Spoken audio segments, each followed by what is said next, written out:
말씀 제목입니다. 제가 어렸을 때 시골에서 자랐습니다. 아주 시골 중에서도 최고 시골 벽촌에 이렇게 살았는데 전혀 문명의 혜택을 받지 못하니까 그 당시만 해도요 라디오도 없었어요. TV는 뭐 생각할 것, 전기가 안 들어왔으니까 그런 데서 이렇게 살았는데 어쩌다가 이제 삼촌들이 서울에 이렇게 갔다 오잖아요. 그러면 그날은 모든 가족들이 모인 자리에서 보고회를 여는 날이에요.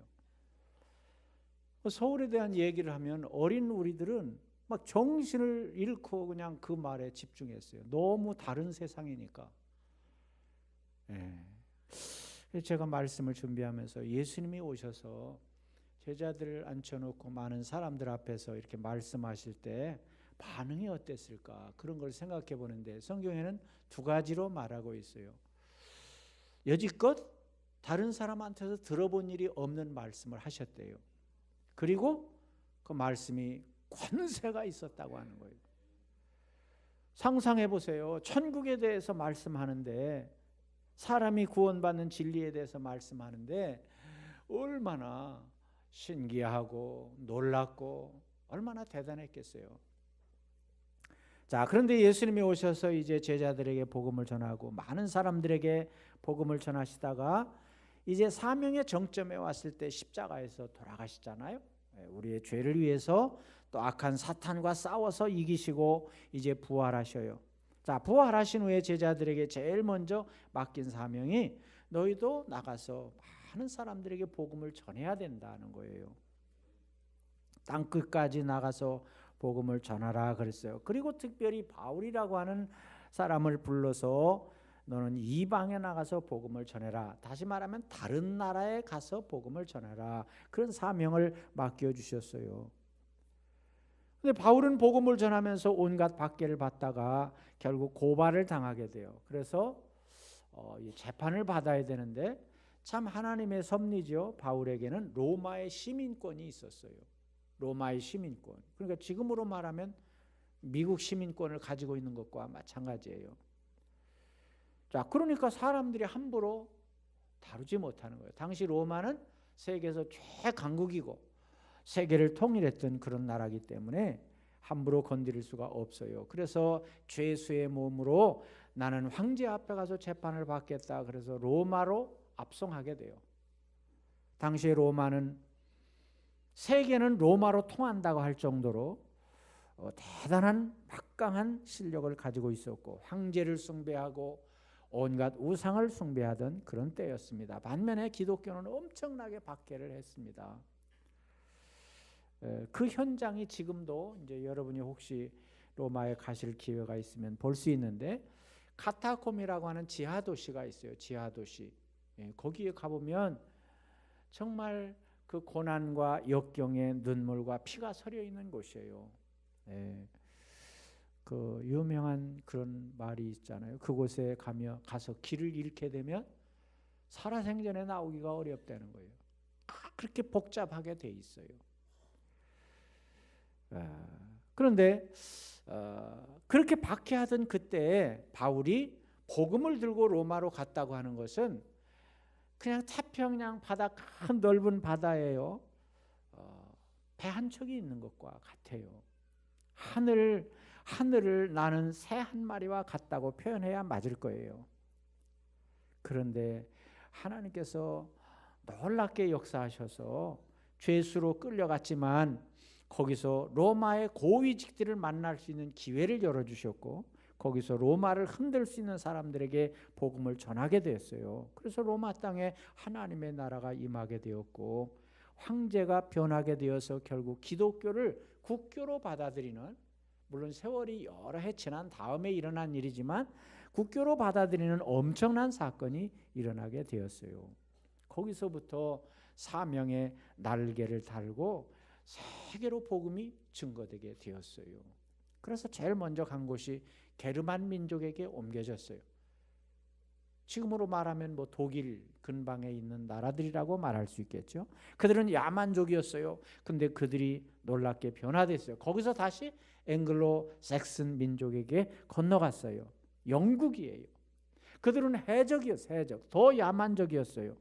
그들이 복음을 받자 변하기 시작했어요. 그래서 신사의 나라다 그렇게 부르잖아요. 이 복음이 다시 미국으로 건너가고 캐나다로 건너가게 되었어요.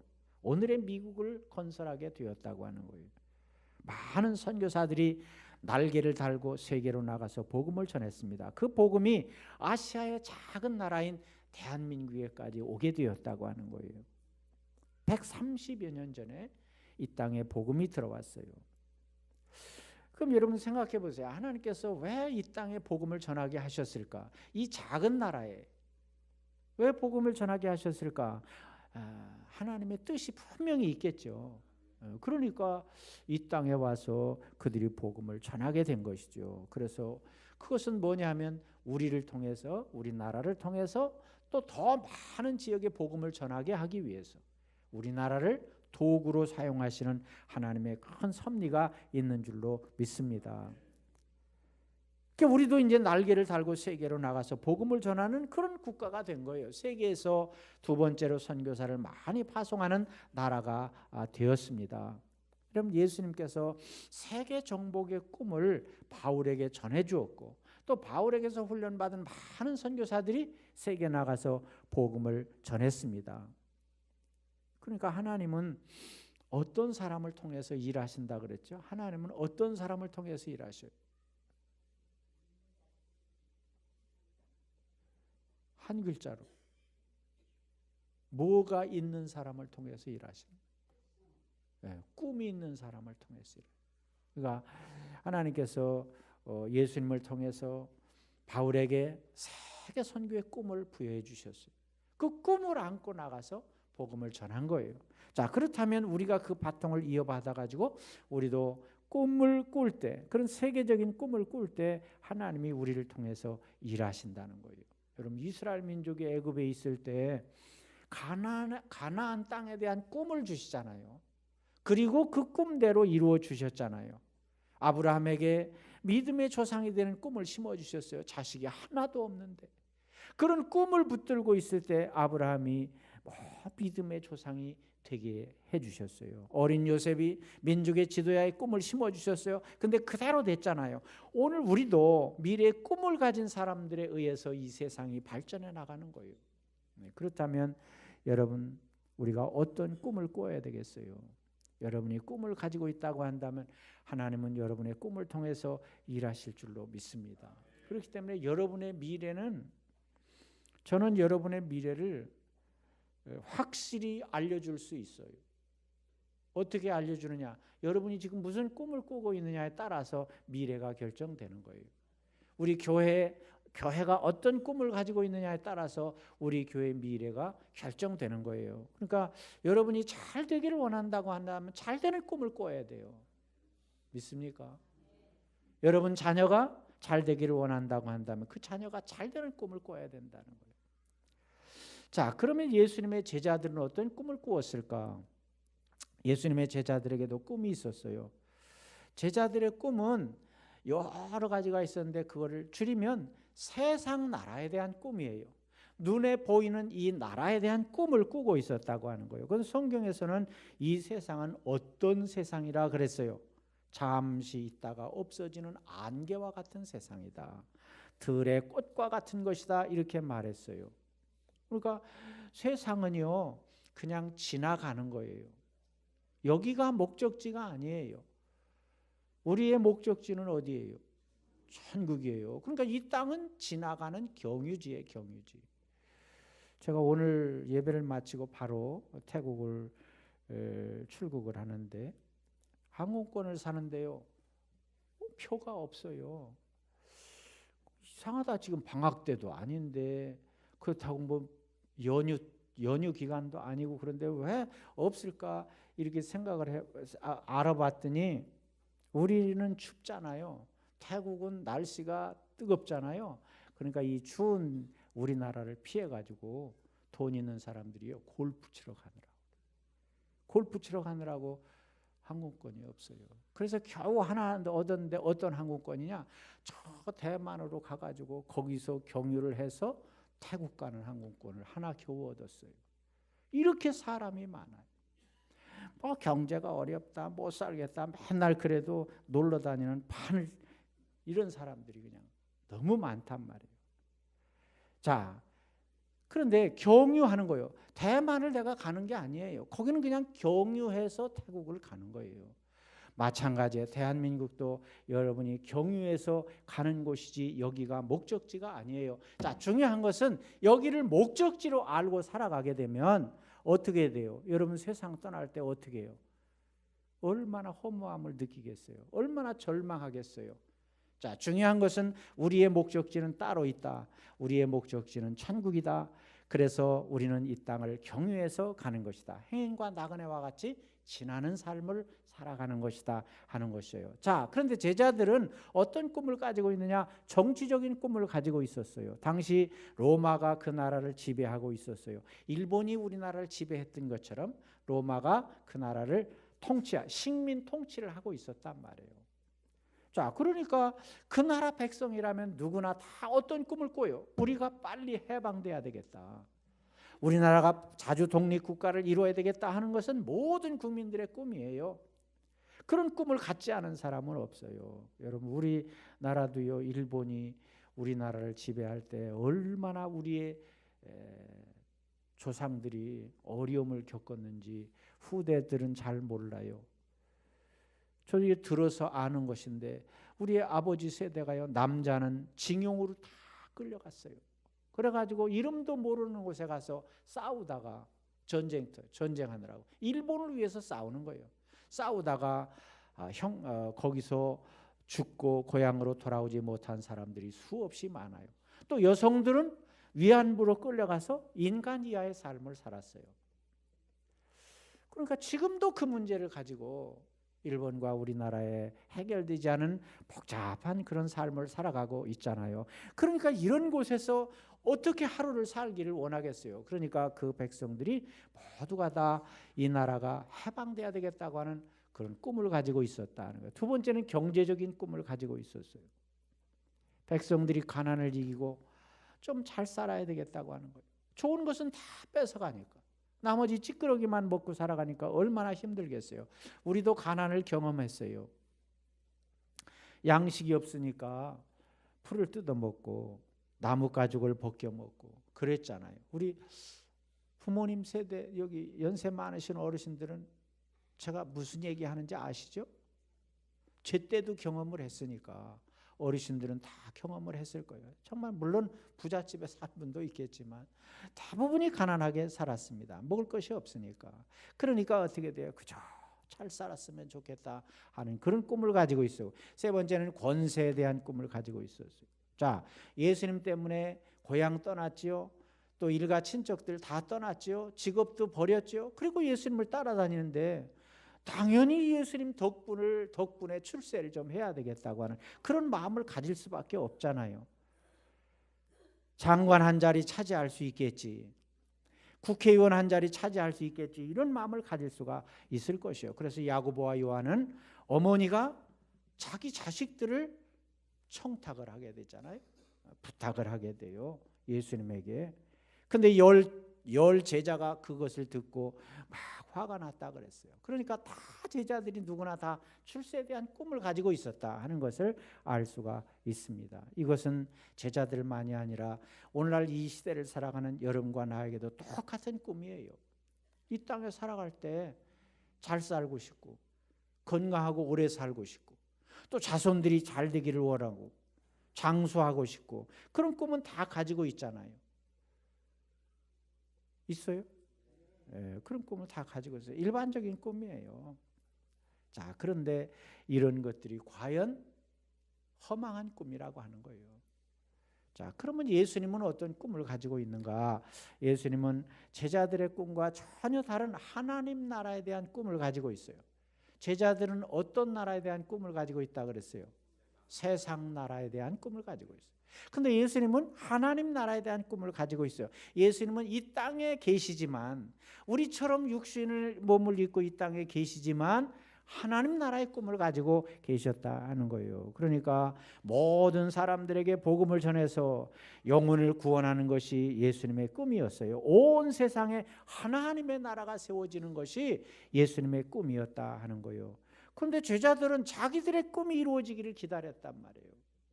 그러니까 부활하신 예수님에게 이렇게 질문을 해요. 지금이야말로 우리가 로마로부터 해방될 날이 되었지 않습니까? 그렇게 물었을 때 예수님께서는 때와 시기는 아버지께서 자기의 권한에 두셨으니 너희가 알 바 아니라 그랬어요. 그거는 너희가 할 바가 아니다. 그거는 하나님이 하시는 것이다. 그러면서 네가 해야 될 일이 뭐냐? 이렇게 말씀하셨어요. 오직 성령이 너희에게 임하시면 너희가 권능을 받고 예루살렘과 온 유대와 사마리아와 땅끝까지 이르러 내 증인이 되리라 했어요. 자, 그러니까 해방을 이루어 주시는 분은 하나님이시고 우리는 우리가 해야 될 일이 따로 있다 하는 것을 말하는 것이에요. 여러분, 요즘 우리나라에 예수님이 오셨다고 한다면 이렇게 질문할 수가 있을 거예요. 예수님, 핵무기의 위협은 언제 사라집니까? 우리나라는 언제 통일이 됩니까? 이렇게 질문했겠죠, 우리가. 그런데 예수님의 답변은 뭐예요? 그거는 하나님의 손안에 있는 것이다. 하나님의 권한에 있는 것이다. 너희들은 땅끝까지 나가서 복음만 전하면 된다. 이렇게 말씀하셨을 거예요. 자, 이것이 오늘 우리들에게 어떤 의미를 가지고 있는가? 그러니까 제자들은요, 3년 동안 예수님과 같이 훈련받고 공부했고 그랬잖아요. 자, 그런데 같이 그냥 훈련받고 공부만 한 게 아니라 같이 먹고 자고 동고동락했잖아요. 자, 그런데도요, 예수님과 제자들의 꿈이 달랐다고 하는 거예요. 세상의 비극은 여기서부터 시작이 돼요. 여러분, 에덴 동산에서 하나님의 꿈과 인간의 꿈이 같았어요, 틀렸어요? 달랐어요. 그렇기 때문에 비극이 온 거예요. 인류의 비극이 여기서부터 시작된 거예요. 같은 집에 살고 있는 부부 간에도요, 서로 꿈이 다르고 부자 간에도 서로 꿈이 달라요. 그래서 가정에 불화가 생기고 비극이 생겨지게 되는 것이에요. 현대인의 가정의 비극이 뭐냐? 뉴스에 나오는 많은 가정의 문제, 그것들이 뭐예요? 서로 다른 꿈을 꾸고 있기 때문에 그렇다는 거예요. 이것은 가정뿐만이 아니에요. 정부와 백성들의 꿈이 다를 때 우리 얼마나 백성들이 허탈합니까? 대통령을 의지했던 그 마음이 얼마나 커요. 그런데 대통령의 꿈과 우리 백성들의 꿈이 다르기 때문에 우리는 실망하고 허탈에 빠져 있는 것이잖아요. 국가 간에도요, 꿈이 다르니까 문제가 생겨지는 거예요. 뭐 때문에 사드를 배치하는데 중국이 나서 가지고 저렇게 난리 법석을 치는 것입니까? 제가 중국 갔을 때요, 한국 사람은 호텔을 안 줘요. 그러면 비자를 내주질 말든가 오지 말라고 아예 문을 닫든가 그래야지. 오라고 비자 도장은 꽝 찍어주고 호텔을 안 내줘. 그럼 어디 가서 자라는 거예요? 이야, 나는 그때 생각했어요. 이게 대국이라고 하는 이 나라가 아주 옹졸하고 치졸하기 짝이 없다고 생각을 했어요. 그럼 왜 그러는 거예요? 자기들의 이익을 생각하기 때문에 그러는 거예요. 사드라고 하는 것을 설치함으로 자기들의 나라에 해가 된다고 생각하기 때문에, 그렇지 않은데도 불구하고 그렇다고 생각하기 때문에 이런 국가 간에 또 여러 가지 압박이 있고 또 서로 왕래하는 것을 막고 이런 일이 생겨지게 되는 것이잖아요. 교회도 마찬가지예요. 목사와 성도들의 꿈이 다를 때 교회 비극이 생겨지게 되는 것입니다. 여러분, 종교도 그래요. 서로가 다른 꿈을 꾸고 있기 때문에 서로 싸우는 거예요. 이슬람 세력들을 보세요. 하루가 멀다 하고 테러 사건이 터지잖아요. 이제는 그 지역에서 테러하는 것으로는 재미가 없어. 그러니까 세계를 돌아다니며 온갖 테러를 일삼고 있어요. 종교 간에 서로의 꿈이 다르기 때문에 이런 문제가 생겨나게 되는 것이에요. 그래서 예수님의 꿈과 제자들의 꿈이 달랐다는 거예요. 그러면 이 시간 여러분의 꿈은 어떤 꿈을 꾸고 있습니까? 예수님께서 하나님 나라의 꿈을 꾸고 계신데 여러분은 어떤 꿈을 꾸고 있는가 하는 거예요. 잘 먹고 잘 사는 꿈입니까? 건강하고 편안하게 사는 꿈입니까? 출세해서 대접받고 사는 꿈입니까? 아니면 자손들이 잘 되기를 원하는 꿈입니까? 많은 사람들에게 존경받고 사는 꿈입니까? 우리가 사는 세상은 지나가는 곳이에요. 행인과 나그네와 같은 곳이라 그랬어요. 우리는 그런 인생을 살아간다는 거예요. 예? 우리는 지나가는 거예요. 2017년을 지나서 이제 2018년으로 들어가는 단계에 있어요. 그러니까 여러분 모두가 지나가는 거예요. 근데 우리가 만약에 여기서 내가 영원히 살 것이라고 생각하고 살아간다면 결국 우리가 이 세상을 끝날 때 실망하고 마는 거예요. 솔로몬은 가져보지 않은 것이 없어. 모든 것을 가졌던 사람인데 결국 뭐라고 그랬어요? 헛되다. 헛되다. 오죽 헛됐으면 한 번만 헛되다고 한 게 아니라 계속 헛되다고 그랬어요.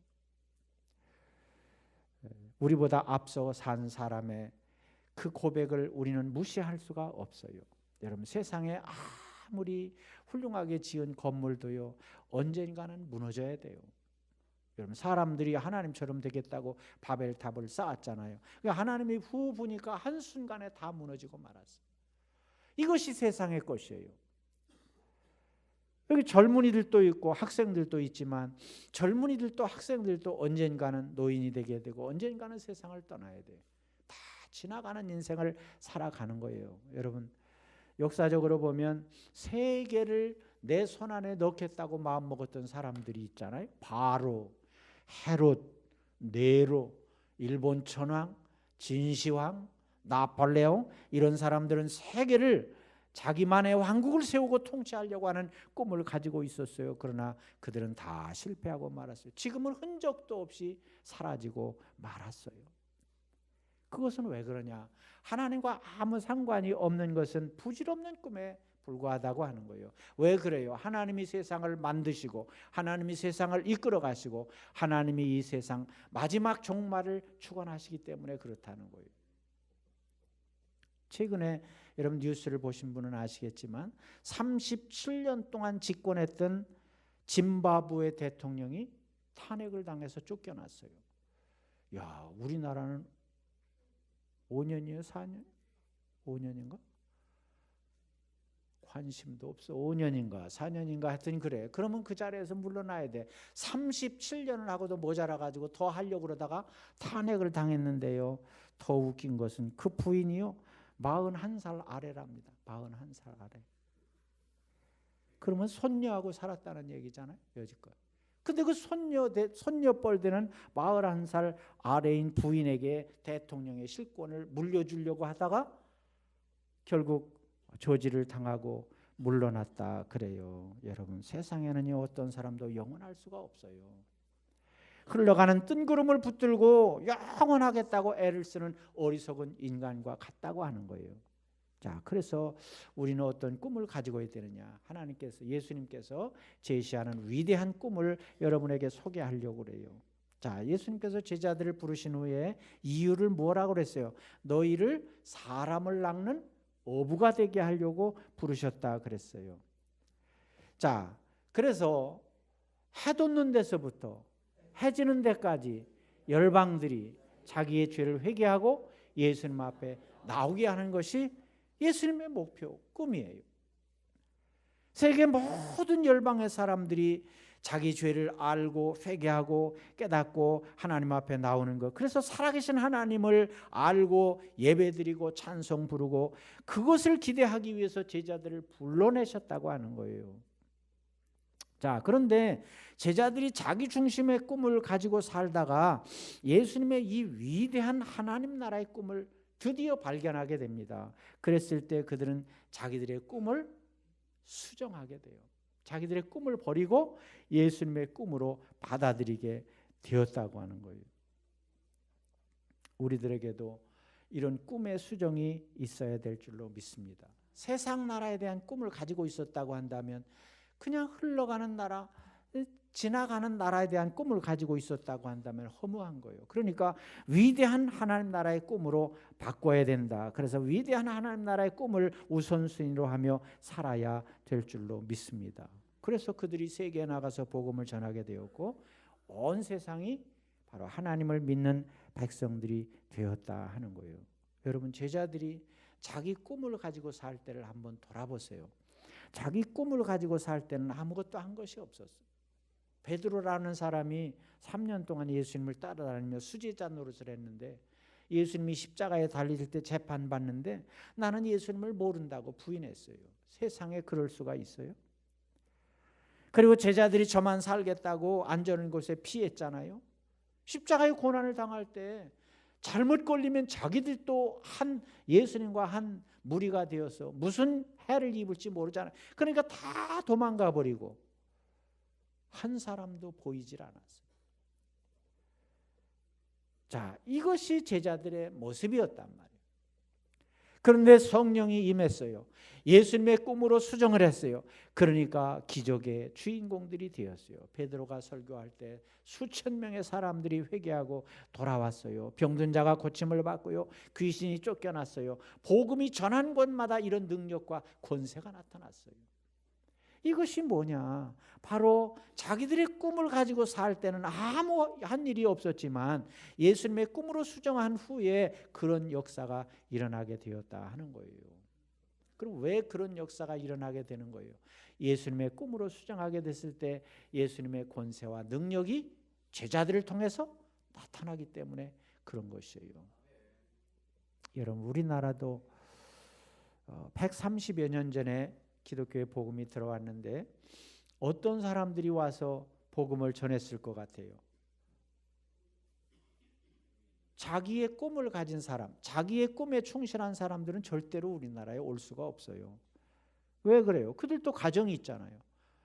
자식도 있잖아요. 직업도 있고요. 각자 나름대로 꿈이 있어요. 그러면 그 꿈을 이루기 위해서 자기 땅에 살지 뭐 때문에 이 작은 나라에 힘들고 어렵게 왔겠어요.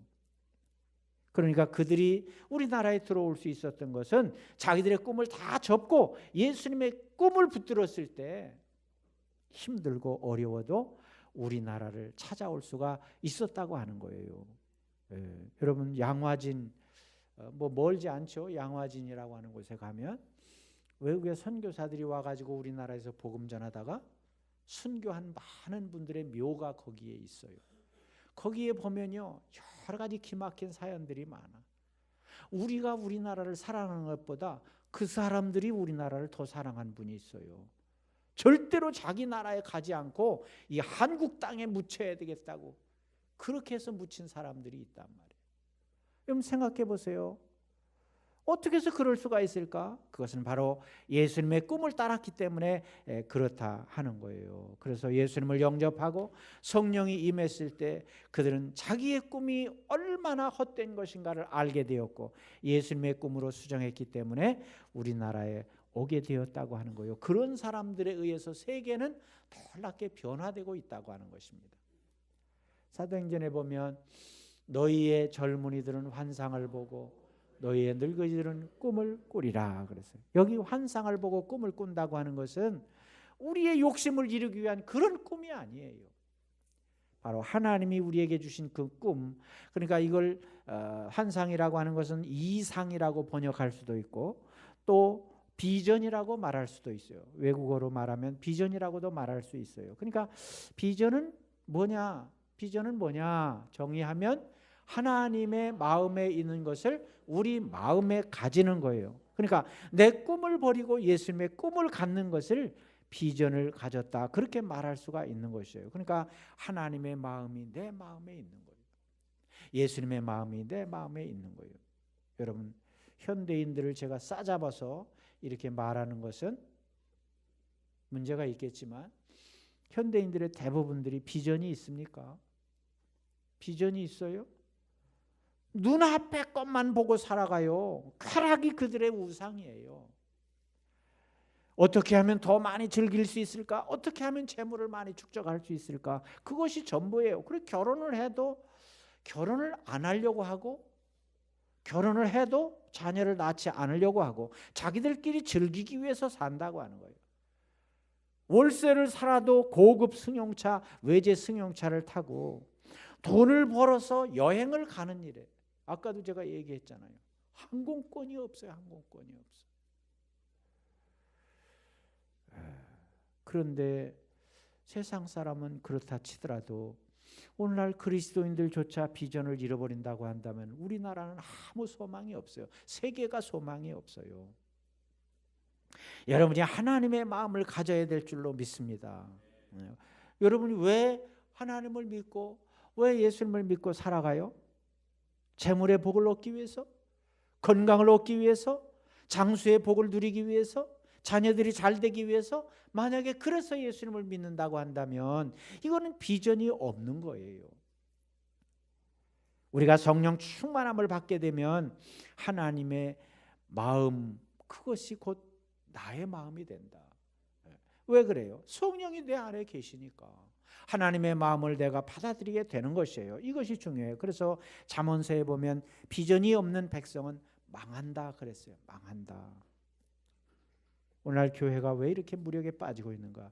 성도들 여러분들이 왜 이렇게 무력해지고 있는가?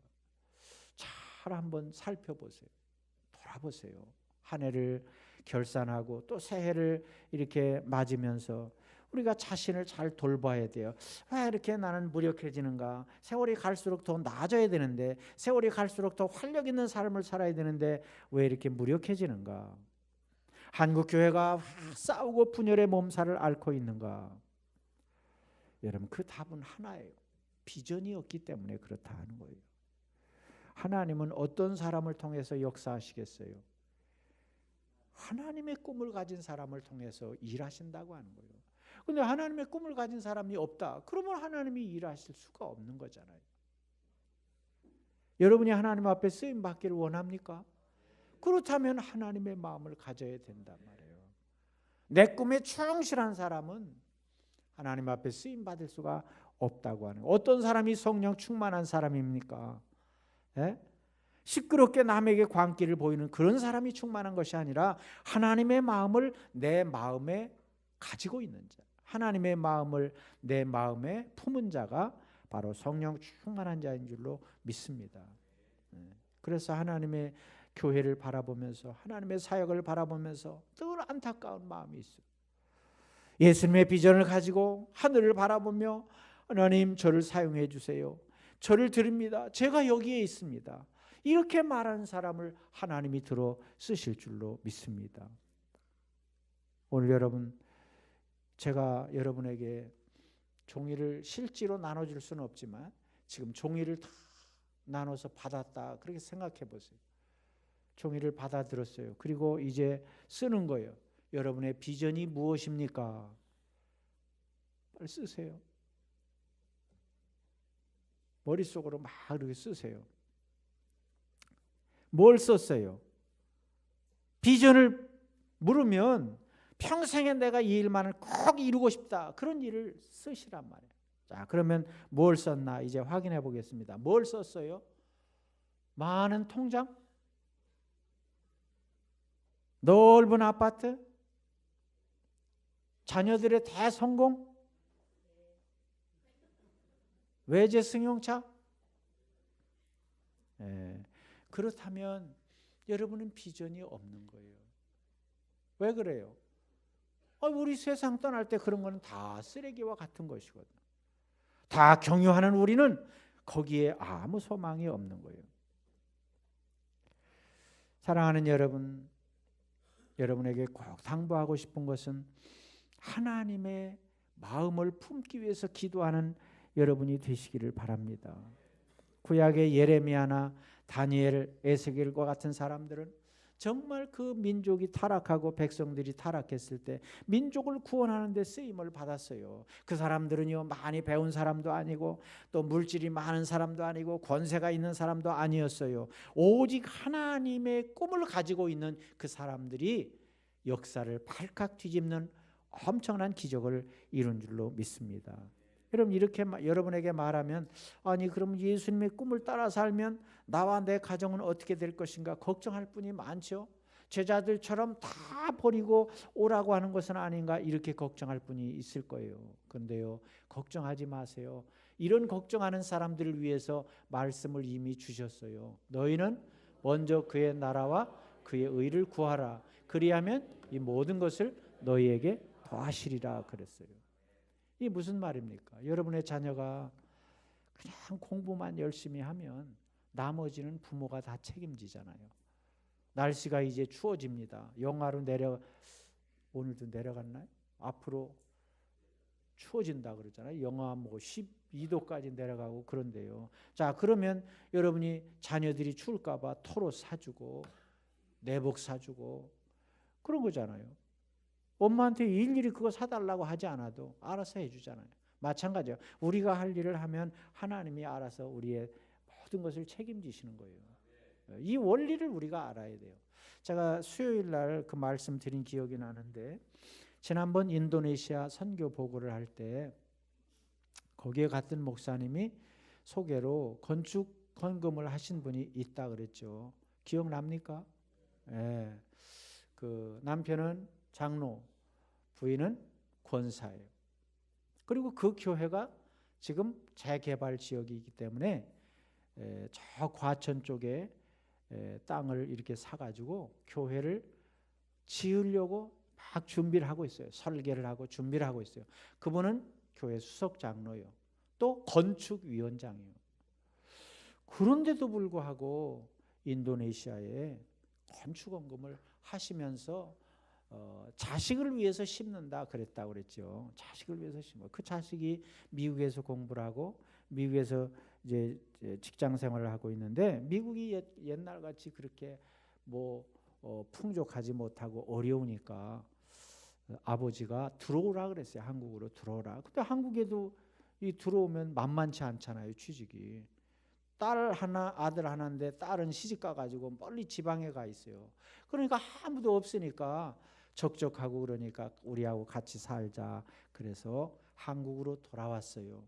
근데 일할 자리가 없어요. 그래서 이 두 분이 생각하기를 내가 자식을 위해서 심어야 되겠다. 그러니까 그건 뭐예요? 그의 나라와 그 일을 먼저 구하는 거잖아요. 심어야 되겠다. 그랬는데요, 지난 주일에 오후 예배를 마치고 부랴부랴 그분하고 약속을 해서 가서 만났는데, 목사님, 아들이 취직이 됐어요.